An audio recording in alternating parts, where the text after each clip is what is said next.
네, 안녕하세요 여러분. 오늘 여러분과 함께 보험으로 돈을 벌 수 있는 똑똑한 방법에 대해 이야기할 감영훈 강사입니다. 오늘 강의에서는 보험이 단순히 어려운 개념이 아니라 우리가 돈을 절약하고 더 많이 벌 수 있는 유용한 도구라는 것을 알려드릴 예정입니다. 보험을 통해 어떻게 수익을 창출하고 절세를 할 수 있는지 함께 알아보도록 하겠습니다. 우선 제 양력에 대해 간단히 설명드리겠습니다. 저는 신한라이프 소속 FC로 신인상부터 영업대상까지 다수 수상하였으며 현재는 신한라이프에서 사내 교수로 활동을 하고 있습니다. 세계 상위 1% 자격인 MDRT 인증 회원으로 활동을 하고 있습니다. 목차에 대해 먼저 설명을 드리겠습니다. 보험의 기본 개념을 쉽게 설명을 해줄 보험이란 무엇인가요? 에 대해서 말씀을 드리고 보험을 활용한 절세 전략을 통해서 세금을 줄이는 똑똑한 방법을 알아보도록 하겠습니다. 보험으로 어떻게 돈을 벌 수 있는지 궁금해하시는 분들이 많더라고요. 보험을 통한 수익화는 어떻게 할 수 있는지 수익화 전략에 대해서 말씀드리고 보험 설계사로서 어떤 역할을 하고 보험 설계사에 어떤 미래가 있는지 또는 어떠한 전망이 기다리고 있는지에 대해서 한번 말씀을 드리도록 하겠습니다. 마지막으로는 여러분이 궁금증을 해결하고 강의를 정리하는 시간을 가져보도록 하겠습니다.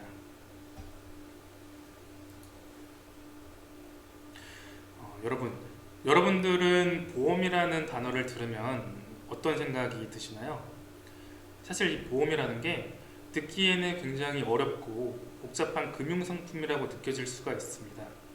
하지만 이 보험은 우리 생활 속에서 매우 중요한 역할을 하는 친구랑도 같습니다. 보험은 비슷한 위험에 처한 사람들이 일정한 돈을 적립하여 사고를 당한 사람에게 일정 금액을 지급하는 제도를 말합니다. 이 보험은 자본의 개념을 제외하면 사회 구성원들이 서로 돕는다는 의미의 상호 부조에서 시작되었다고 볼 수가 있는데요. 어려운 상황에서 서로를 돕는 문화는 어느 시대나 존재했으며 우리나라에서도 홍익인간, 두레, 개, 향약을 통해서 다양한 상호 부조 제도가 있었습니다. 이 상호 부조의 개념이 자본과 결합하여 현대적인 보험 제도로 발전을 하게 된 것이고요. 그러나 이제 현대 보험은 단순히 위험을 분담하는 차원을 넘어서서 자산을 형성하고 세금을 절약하면서 부를 이전하는 종합적인 재무도구로 진화를 하게 되었습니다. 이 보험에 대한 필요성과 역할에 대해서 이제 설명을 드릴 텐데요. 그렇다면 우리한테 보험이 왜 필요할까요? 지금 보험을 갖고 계신 분들도 계시지만 없는 분들도 더러 있습니다. 보험이 필요 없다고 하시는 분들은 내가 이제 건강하기 때문에 그리고 혹자는 이제 보험료가 아까워서 라고 말씀을 하시는데 우리가 살아가는 동안에 확실한 위험과 불확실한 위험이 있습니다. 이 확실한 위험은 내가 나이를 먹는 거고 나이를 먹음에 따라서 죽게 되는 거. 이 두 가지가 가장 확실한 위험이라고 볼 수가 있고요. 불확실한 위험은 내가 아프거나 다치는 것, 내가 병에 걸릴 수도 있고 또는 내가 사고를 당할 수도 있죠. 하지만 이거는 100% 확실한 위험이 아니라 불확실한 위험이라고 하는 거잖아요. 이 보험은 이러한 리스크에 대비하기 위해서 필수적이라고 할 수 있습니다. 이렇게 보험은 단순히 사고나 질병에 대비하는 것뿐만이 아니라 노후를 준비하거나 아니면 가족의 생활비, 자녀의 교육비를 마련하는 등 다양한 목적에도 활용될 수 있으며 현재 보험 같은 경우에는 상속 및 증여를 대비하기 위한 목적으로 많이 사용되고 있습니다. 즉 보험은 우리의 삶을 계획하고 준비하는 데 있어 굉장히 중요한 도구라고 볼 수가 있는데요. PPT 자료를 보시면은 40대부터 남성 사망자가 이제 급증, 사실 이거는 이제 확실한 위험이라고 볼 수가 있죠. 사람은 언젠간 다 죽게 되니까. 하지만 언젠간 죽게 되는데 내가 계획했던 80세, 90세, 100세가 아니라 40대에 만약에 내가 갑작스럽게 죽게 된다. 하지만 내가 40대에 죽게 되었는데 내 가정을 꾸리고 있었다. 그렇게 됐을 경우에는 가족에 남겨질 위로금과 우리 자녀의 교육비, 학자금 또는 이제 생활비가 필요하게 될 것입니다. 이러한 부분에 대해서 내가 보장을 받을 수 있게 준비를 하는 것이고요. 밑에를 보시면은 종신보험은 이제 사망보험금으로 상속세를 납부가 가능하다. 지금은 상속세, 증여세를 대체로 처리하기 위한 하나의 방법으로도 사용을 하고 있는 겁니다. 부모가 피보험자가 되고 자녀가 계약자, 수익자로 지정을 하게 된다면 상속세에 대한 리스크가 조금이나마 줄어들 수가 있는 겁니다. 가장 밑에 사례는 이제 기업에 관한 사례인데요.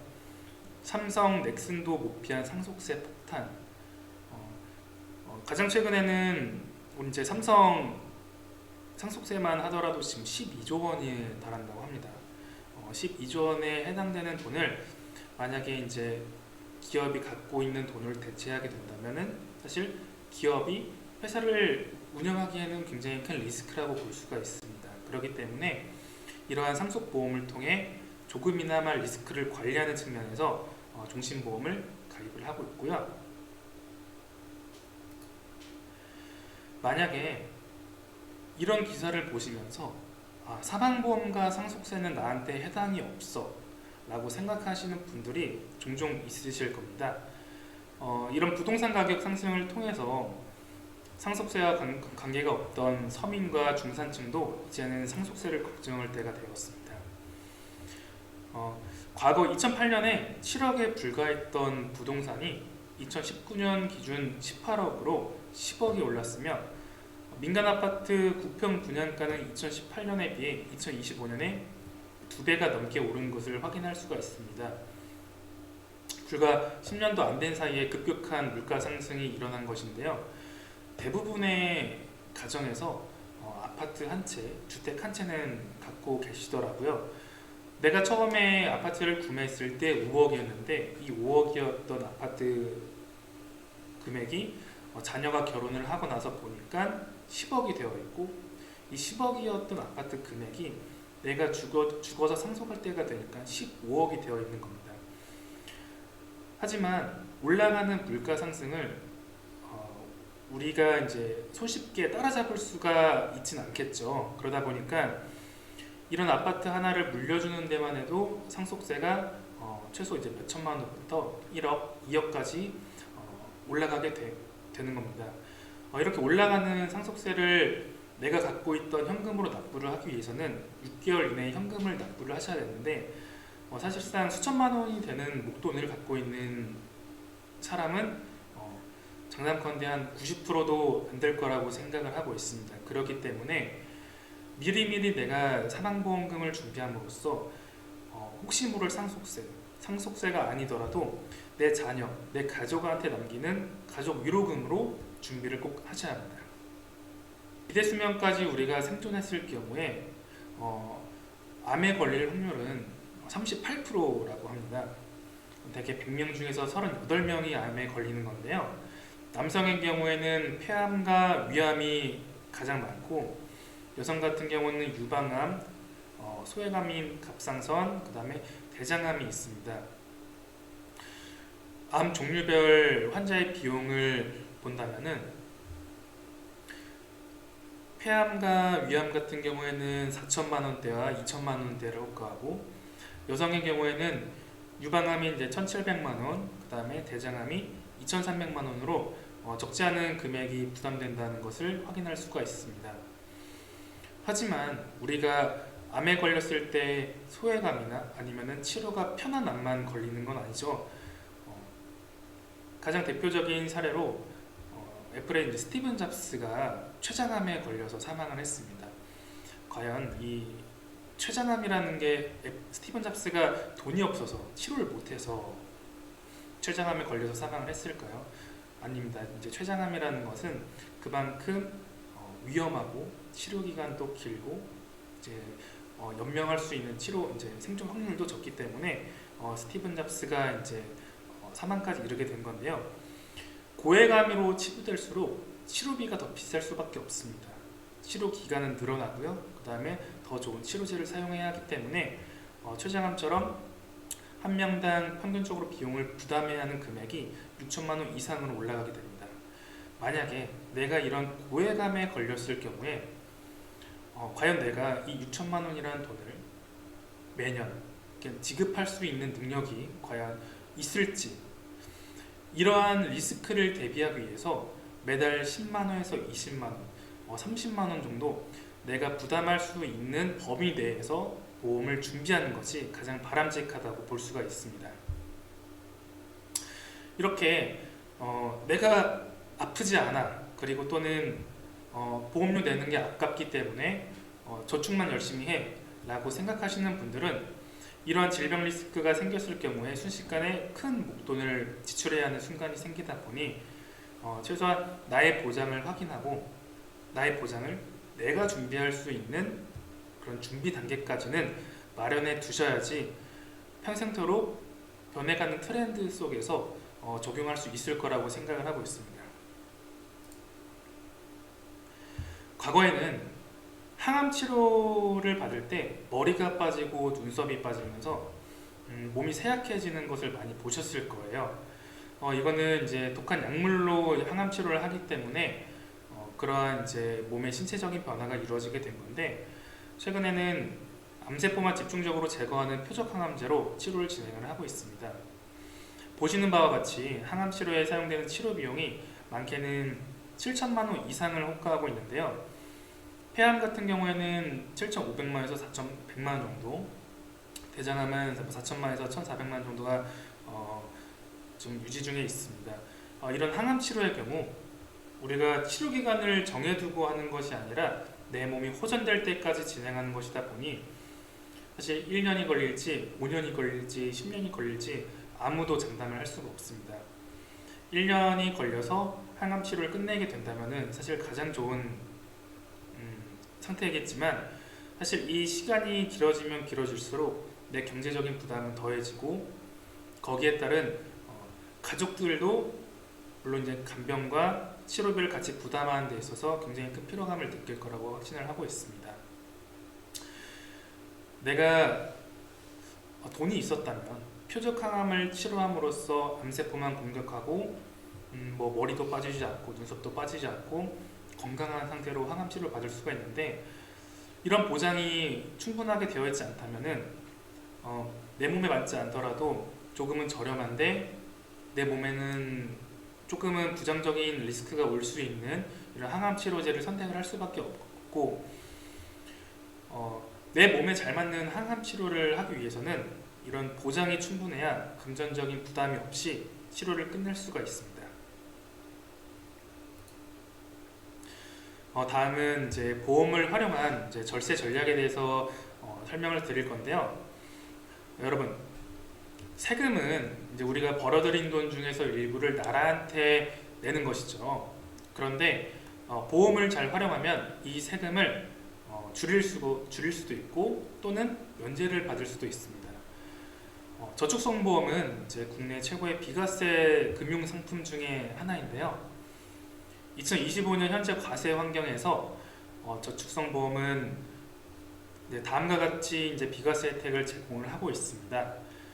일시납 저축성 보험의 경우 10년 이상 유지하고 납입 금액이 1억 원 이하면 발생한 이자, 즉 보험 차익이죠. 이 보험 차익에 대해서 비과세를 적용하고, 적립식 저축성 보험의 경우 월 납입보험료가 150만 원 이하로 5년 이상 납입을 하고 10년 이상 유지 시에 이 보험 차익에 대한 이자 소득세가 면제가 됩니다. 여기서 말하는 이자 소득세는 15.4%에 대한 이자 소득세를 의미를 하고 있는데요. 특히 이제 주목할 점이 일반 예금이나 적금의 경우에 이자 소득세인 15.4%의 세금이 부과되고, 주식 투자의 경우에는 매매 차익의 22%의 세금이 부과되는 반면에 비과세 요건을 갖춘 이 저축성 보험은 어떤 수익률을 기록하더라도 세금 없이 모든 수익을 본인이 가져갈 수 있다는 장점이 있습니다. 이를 통해서 최근에는 단기납 종신보험을 통해 5년 동안 5년 이상 납입을 하고 10년차 거치 시에 비과세를 활용하여서 목돈을 마련하는 경우도 굉장히 큰 사례로 이제 작용을 하고 있습니다. 이제 보험을 활용한 절세 전략 두 번째에서 이제 설명을 드릴 내용은 상속 증여세 절감을 위한 종신보험 활용 전략이 있는데요.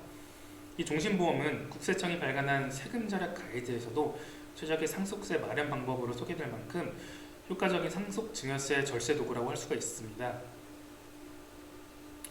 이 종신보험을 활용하면 상속세나 증여세를 줄일 수가 있는데요.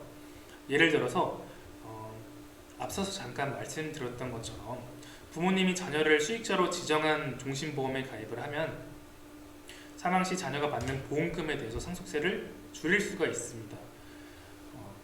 계약자를 자녀로 하고 피보험자를 부모로 하는 것이죠. 또한 보험금을 증여하는 방식으로 증여세를 절감할 수도 있습니다. 과거에는 이 보험이라는 건 단순하게 내가 아팠을 때 받는 금액, 이 이상 이 이하도 사실 아니었던 의미가 있었는데 최근에는 굉장히 많은 금융상품이 나오면서 내가 상속 또는 증여 이런 세금 관련해서도 좀 더 폭넓게 이용할 수 있는 방안이 되고 있습니다. 또한 사업을 하시는 분들은 이제 보험을 통해서도 절세를 하실 수 있는 부분이 있는데요. 예를 들어서 핵심 직원에게 보너스를 제공하고 그 금액으로 생명보험에 가입을 한다면 회사는 보험료를 비용 처리하여서 법인세를 줄일 수가 있습니다. 또한 이런 회사의 대표 또는 이제 임원 같은 경우에는 은퇴 플랜을 설정하여서 세금 유예 혜택을 받을 수도 있다는 큰 장점이 있습니다. 다음은 영상 자료를 하나 시청하실 건데요. 요즘 강남 부자들은 이런 방법으로 돈을 번다고 합니다. 영상 시청하고 가도록 하겠습니다.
자, 이 자료에서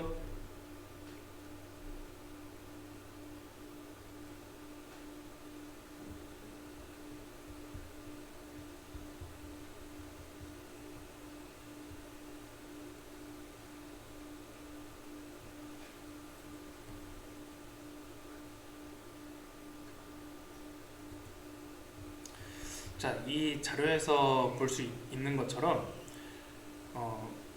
계약자를 자녀로 하고 피보험자를 부모로 했을 경우에 부모가 사망했을 경우에는 이제 자녀가 그 수익금을 사망보험금을 받을 수 있게 설정을 해둔 겁니다. 만약에 이 30억이라는 금액이 부모가 자식한테 그대로 상속 또는 증여를 하게 된다면은 거기에는 세금이 사실 만만치 않겠죠. 하지만 계약자가 자녀의 이름으로 보험료를 납부를 하고 나중에 수익자도 자녀로 설정함으로써 자녀는 이 30억에 대한 보험금을 정말 적은 상속세만 내고 이제 수령을 할 수가 있었습니다. 그렇다면은 30억을 기준으로 했을 때 얼마 정도를 내가 납입을 해야 될까라고 이제 생각을 하실 텐데요. 40세 남성 기준으로 했을 때 25년 납으로 하면은 월 납입 보험료가 이제 450만 원 정도 된다고 합니다. 여기서 할인이 적용되게 되는데요. 내가 납부하는 보험료가 조금 더 고액일 경우에는 할인이 대략적으로 한 5% 정도가 적용이 되게 됩니다. 그렇다면은 방금 말한 이제 박 씨의 사례로는 10년간 낸 보험료는 5억 4천만 원 정도가 되는데요. 이 5억 4천만 원을 내고 30억을 수령하게 된 거죠. 내가 한 달에 내는 이 보험료의 부담은 있지만 나중에 확실하게 이득을 볼 수 있는 상품은 이런 종신보험 상품밖에 없습니다. 그렇기 때문에 내가 이제 사망보험금으로 받는 30억과 따로 이제 상속과 증여를 받는 자산까지 하게 된다면은 크게 내가 손해를 보지 않고 오히려 내 자산을 더 지킬 수 있는 방법이 되게 되는 거죠. 지금까지 제가 보험이 왜 필요하고 얼마나 중요한지에 대해 배웠다면은 보험을 통해 수익을 내는 방법에 대해서도 한번 설명을 드리도록 하겠습니다. 최근 이제 보험을 엔잡으로 하시는 분들이 굉장히 많이 늘어나고 있는데요. 보험 열풍이라고도 할 수가 있습니다. 그렇다면은 이런 처음 시작한 사람들이 어떻게 보험 생명 자격증을 취득을 하고 설계를 한 다음에 판매까지 할 수가 있었을까요? 지금 부업으로만 월 150만 원 버는 이제 M사 회원이 이제 4,000명이 넘었다고 하고요. 이분들은 단순히 본인과 가족, 지인 등이 기존에 가입했던 보험 상품을 점검하고 한번 재설계하는 것만으로도 스스로 수입을 얻을 수 있어서 초기 수익 창출이 굉장히 또 쉬운 편이라고 합니다. 하지만 이러한 메커니즘과 시스템만 정확하게 알고 있다면 지인뿐만이 아니라 내가 처음 접하는 모든 사람들이 다 나의 가망 고객이 되어서 이런 생명보험 또는 손해보험 상품을 세일즈를 할 수가 있는 거죠. 한번 예시를 보여드리도록 하겠습니다. 모 회사의 보장 분석 장표라고 보실 수가 있는데요. 고객의 개인정보를 받고 그 다음에 고객 등록을 하게 되면은 이런 식으로 얼마의 보험료를 내고 있고 몇 건의 보험 계약을 하고 있는지가 확인이 가능합니다. 보시면은 현재 유지 중인 계약은 2건이고 매월 내고 있는 보험료는 16만 2천 원, 납입이 완료된 보험료는 1,890만원, 납입할 보험료는 이제 1,990만원 정도에 해당이 되고 있고요. 지금 보유하고 있는 상품이 하나생명 상품을 이제 2가지를 갖고 계신데 언제 계약을 시작을 해가지고 언제 계약이 종료가 되는지, 그리고 지금 언제 납입이 끝나면서 지금 몇 번의 횟수로 납입을 했는지까지 정확하게 파악이 가능합니다. 이렇게 예전 같은 경우에는 보험 설계사들이 손수 고객님들의 보험 증권을 받아가지고 일일이 분석하면서 보험 상품을 분석하고 거기에 대한 맞춤 솔루션으로 이렇게 제안을 드리곤 했었는데, 요즘에는 고객님들께서 개인 인증을 해주시면은 이렇게 한눈에 볼 수 있는 프로세스로 조금 더 고객님들한테 정확한 정보를 제공할 수가 있는 거죠. 이거를 나와 내 지인들 뿐만이 아니라 사실 처음 보는 가망 고객들한테도 전달을 할 수 있는 내용인 거고, 이 내용을 말씀을 드릴 때 내 보장이 얼마 정도를 받고 있는지 정확하게 나오게 됩니다. 지금 예시로 보여드린 이제 고객님들 같은 경우에는 사망보험금이 4천만 원대, 재해장애가 4천만 원대, 하지만 수술비가 질병 수술이 아예 없으시고 재해수술 100만 원을 갖고 있으십니다. 뇌랑 심장 진단금은 100만 원으로 이제 가장 적게 갖고 계시고, 암 진단금이 하나도 없으십니다. 그렇다면은 내가 19만 5천 원이라는 보험료를 내는데 이 정도의 보장을 갖고 있다. 과연 이 고객님은 내가 이 보장을 갖고 있는 것을 정확하게 알고 있으실까요? 제가 만나는 고객님들은 열이면 9 이상이 제대로 모르고 계십니다. 왜냐하면 애초에 보험을 가입한 지도 굉장히 오래됐을 뿐더러 보험을 가입하시는 분들이 대부분 부모님께서 가입을 시켜주시거나 부모님께서 가입시켜 주신 거를 그대로 받아가지고 보험료만 납부를 하고 계시기 때문에 지금 내 보험이 어떤 상태로 보증을 받고 있는지 정확하게 모르시는 거죠.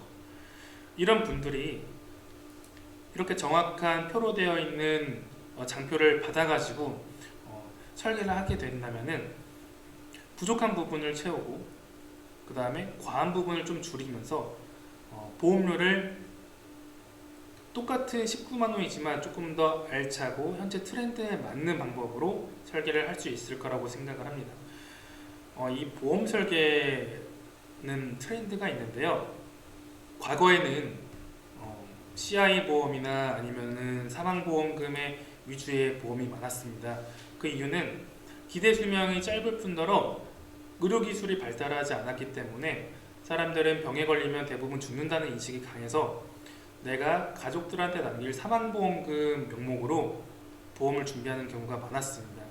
하지만 요즘에는 내가 조금이라도 아프면은 병원에 가시는 분들이 많습니다. 그리고 이 건강검진을 매년 또는 2년에 한 번씩 진행을 하시기 때문에 내가 아팠을 때 초기 검진이 굉장히 잘 되는 편입니다.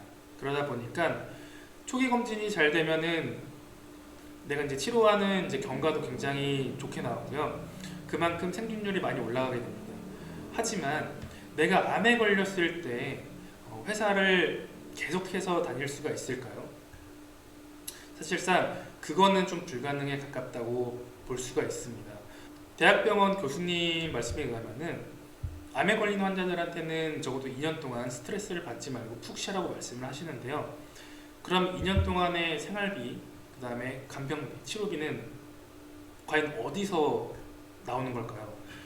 내가 모아둔 돈에서 쓸 수가 없다면은 이런 보험을 통해서 보장받는 것이 가장 최적의 방법입니다.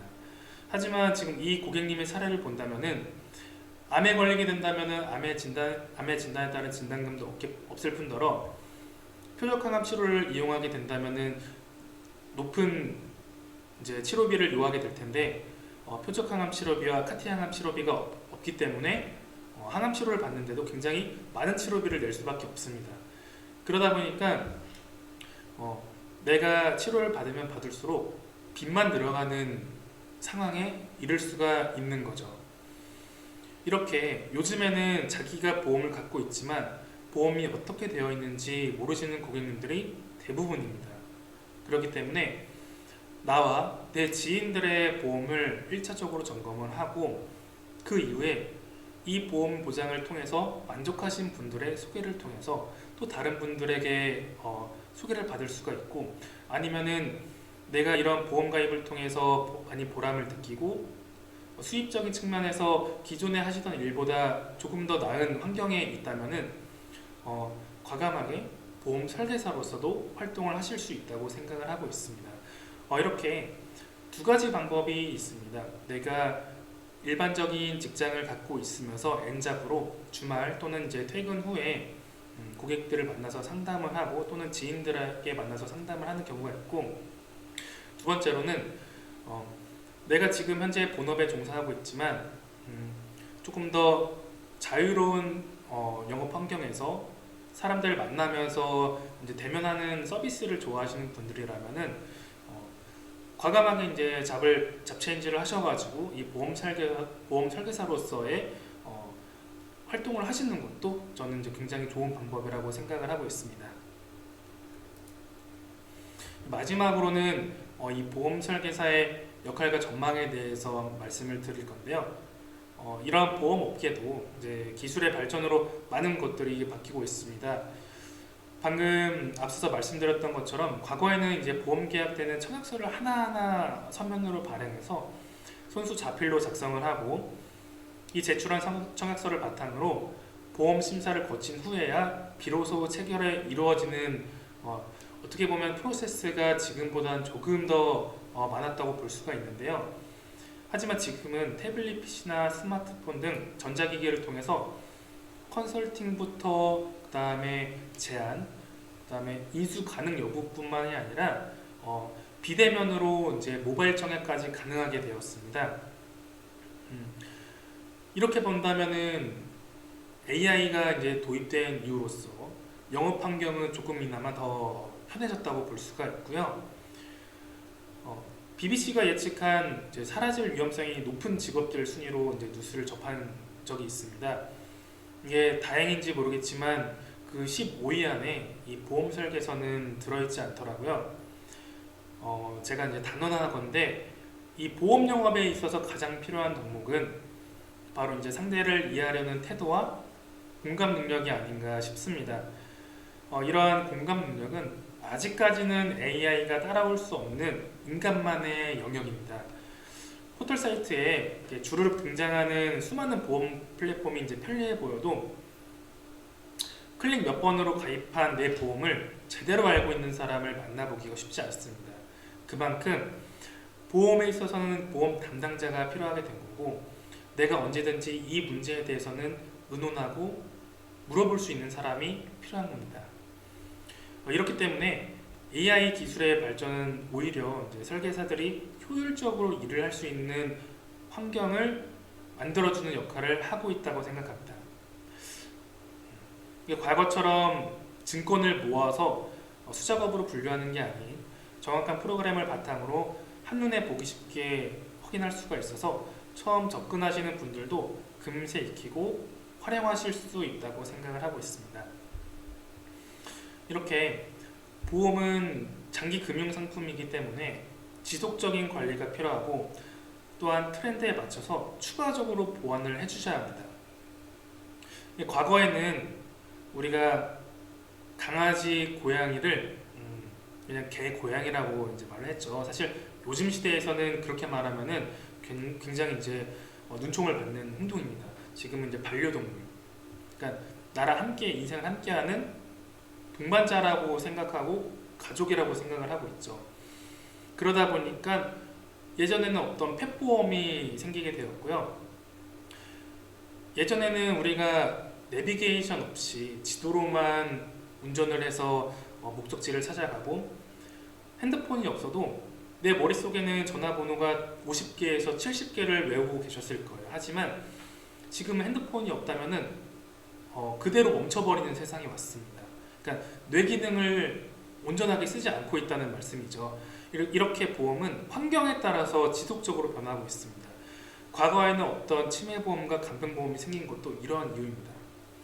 이렇게 보험은 시대와 상황에 따라서 계속해서 변화하고 있고, 계속해서 세일즈하고 보완해야 할 것들이 계속해서 생기고 있습니다. 본인이 설계사가 되어서 본인 상황에 맞는 보험으로 설계를 하고 거기에 대한 추가적인 수수료까지 받아가시는 일석이조의 금융생활을 누리시길 바라겠습니다.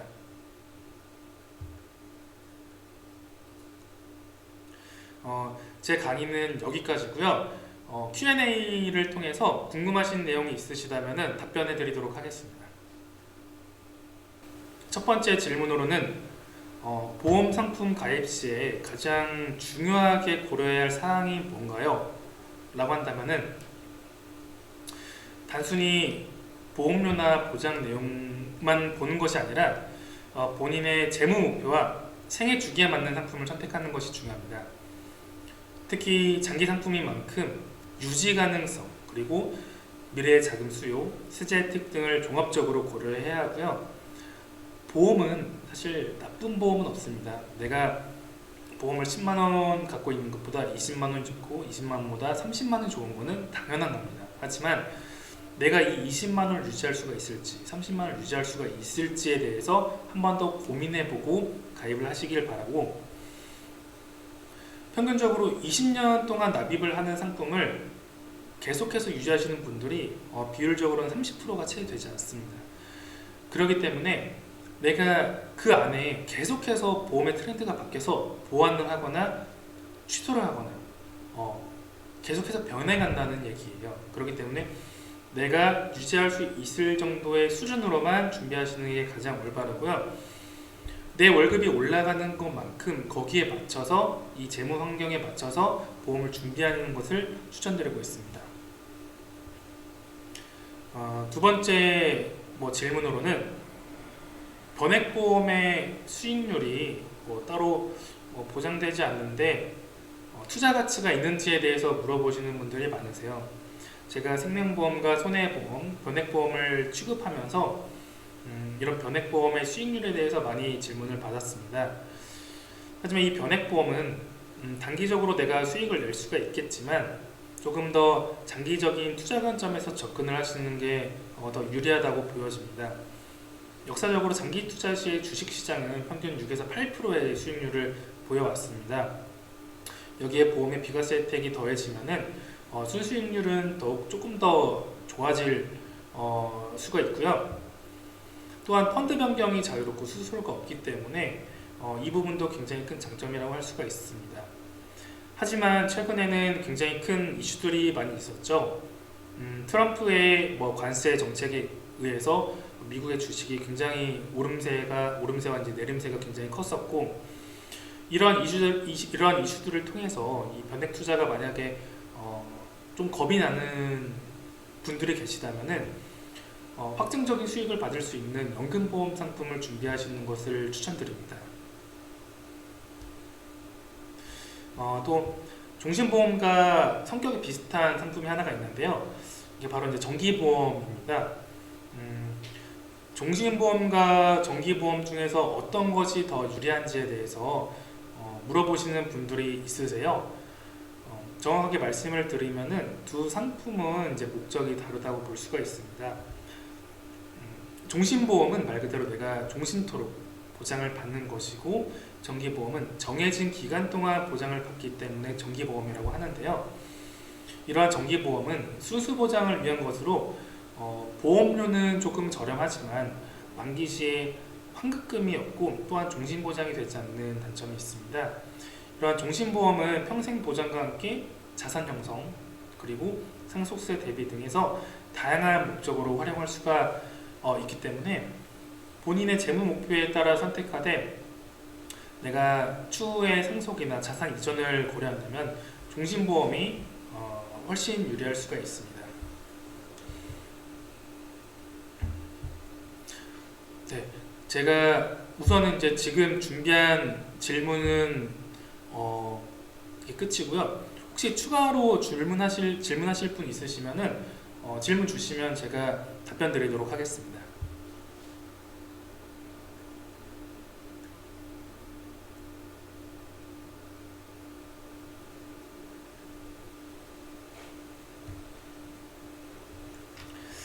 제가 이제 마무리 정리하도록 하겠습니다.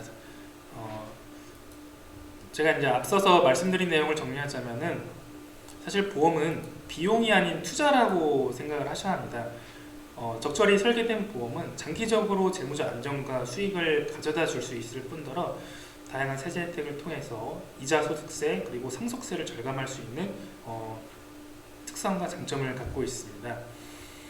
또한 저희가 제공하는 이러한 강의들은 본인이 전문가가 되어서 생애 주기별 맞춤 전략을 통해 젊을 때는 보장과 자산 형성, 중년에는 자녀 교육과 노후 준비, 장년기에는 자산 보전과 이전 계획을 본인이 직접 세울 수가 있습니다.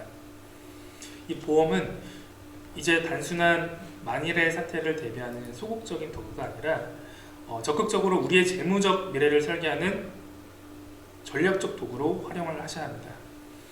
이렇게 오늘 배운 내용을 바탕으로 여러분들도 보험을 통해서 조금 더 안정적이고 풍요로운 미래를 설계하시길 바라겠습니다.